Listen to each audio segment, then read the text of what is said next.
brought to you by Palvi Agrico. आता शेतीसाठी जे काही लागणार ते घरपोच मिळणार, तेही मोबाईलच्या एका क्लिकवर। निवडणूक झाली की योजना बंद करण्यात आली, म्हणजे गरज सरो आणि वैद्य मरो अशा प्रकारची योजना होती का?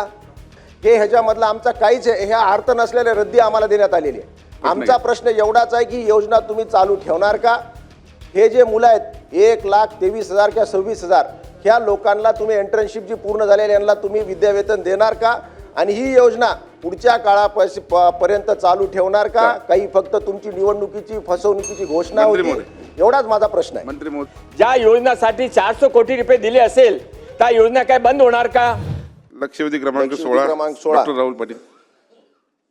अध्यक्ष महोदय, वितरित केल्याप्रमाणे अध्यक्ष महाराज, ही राज्य शासनाने मुख्यमंत्री युवा प्रशिक्षण योजना निवडणुकीपूर्वी जाहीर केली।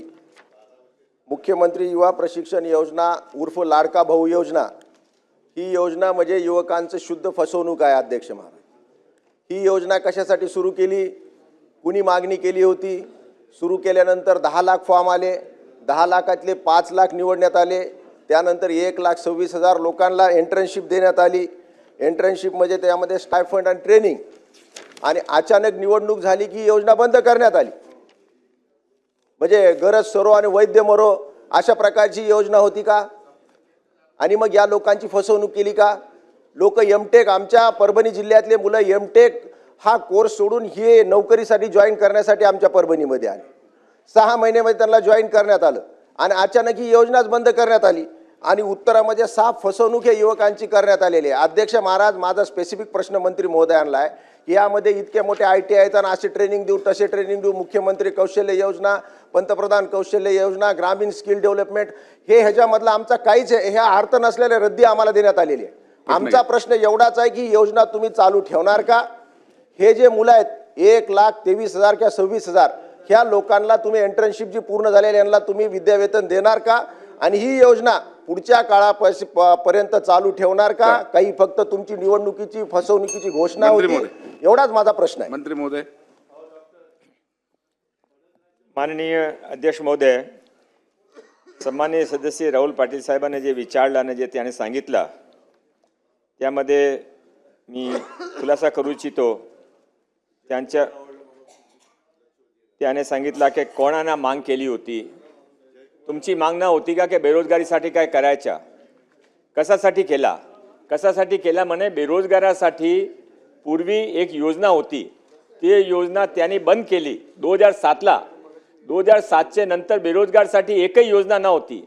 हा योजना कधी फसवणूक योजना नव्हती, पूर्वीपासून हा योजना प्रशिक्षणासाठी आहे, रोजगारसाठी नाही। आणि हा योजना पूर्वी 6 महिन्यासाठी केली होती, इलेक्शनचे पूर्वी। इलेक्शनचे नंतर बंद केली का? नाही केली। काय केला? ते 5 महिना वाढवून दिला।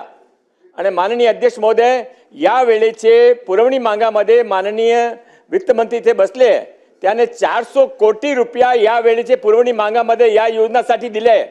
ज्या योजनासाठी 400 कोटी रुपये दिले असेल त्या योजना काय बंद होणार का? त्याने सर्व जे काय सरकारी नियम आहे, सरकारीचे पत्र ते वाचा। माननीय अध्यक्ष महोदय, ते सांगता की यामध्ये जे जबाबमध्ये जे लिहिलं त्यांचा काही उपयोग नाही, त्यांच्यासाठी असेल की त्यांच्यासाठी काही उपयोग नाही, पण महाराष्ट्राचे लोकांसाठी उपयोग आहे। महाराष्ट्राचे लोकांसाठी ITI मध्ये केलेले नवीन सर्व न्यू एज कोर्सेस, पॉप्युलर कोर्सेसचा उपयोग आहे। माननीय अध्यक्ष महोदय, महाराष्ट्राचे ITI मध्ये आपण सर्व ठिकाणी आता एक नवीन शॉर्ट टर्म कोर्सेस सुरू केला आहे। माननीय प्रधानमंत्रीजी हस्ते त्यांचे उद्घाटन झाला। प्रथम बॅचमध्ये 55,000 विद्यार्थ्यांनी त्यांचा लाभ घेतला, त्यांचा उपयोग महाराष्ट्राच्या लोकांसाठी आहे। माननीय अध्यक्ष महोदय, माननीय मुख्यमंत्रीजीच्या नावावर आपण माननीय मुख्यमंत्री स्वरोजगार योजना अशी सुरू केली आहे। त्या योजनामध्ये 5 लाख बेरोजगारांना प्रथम वर्षी लाभ मिळणार आहे। त्याच्यासाठी उपयोग नसेल, पण महाराष्ट्राच्या लोकांसाठी आहे। न भूतो ना भविष्यतो। महाराष्ट्रामध्ये माननीय देवेंद्र फडणवीसजी, माननीय एकनाथजी, माननीय अजितदादा त्यांचे नेतृत्वामध्ये रोजगारसाठी जे काय केलेलं आहे आजपर्यंत केलेलं नाही, ते केले, घोषणा केली आहे, प्रयोगामध्ये लावलंय, अंमलबजावणी पण होणार। उत्तर आलं हा काय? ही योजना आपण चालू ठेवणार का? माझा एवढाच प्रश्न आहे। चला, ही योजना आपण चालू ठेवणार का? माननीय अध्यक्ष महोदय, माननीय अध्यक्ष महोदय, मैं स्पेसिफिकली सांगितलं यावेळीचे बजेटमध्ये माननीय मुख्यमंत्री देवेंद्र फडणवीस साहेब, अरे ऐकून तरी घ्यावा, तुम्ही ते विचारलं मी जवाब देतो ना, तुम्ही जे विचारलं त्याचा जवाब देतो ना.